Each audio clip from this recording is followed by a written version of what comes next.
মা বোনেরা, রান্নাঘরে ভুলেও দুইটি কাজ করবেন না। যদি এই দুইটি কাজ করেন তাহলে আপনার খাবার তো মজা হবেই না, বরং সংসারে সর্বদা ঝগড়া ফাসাদ এবং অশান্তি লেগেই থাকবে।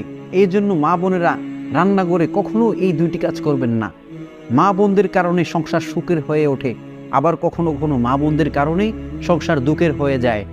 আমাদের কথাগুলো যখন মিডিয়াতে প্রচার হবে, মা বোনেরা খুব খেয়াল করে কথাগুলো শুনবেন এবং অন্য অন্য মা বোনদের কাছে কথাগুলো শেয়ার করে দিবেন।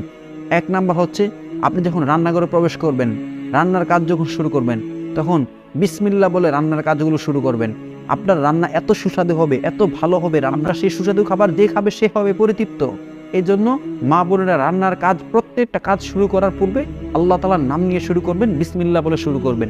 2 নাম্বার হচ্ছে, আমাদের বর্তমান সমাজে দেখা যায় মা বোনেরা একটা স্মার্টফোন নিয়ে যায় রান্নাঘরে এবং সেটার মধ্যে গান প্লে করে দেয়, অথবা কি করে হেডফোন লাগিয়ে বিভিন্ন বাংলা গান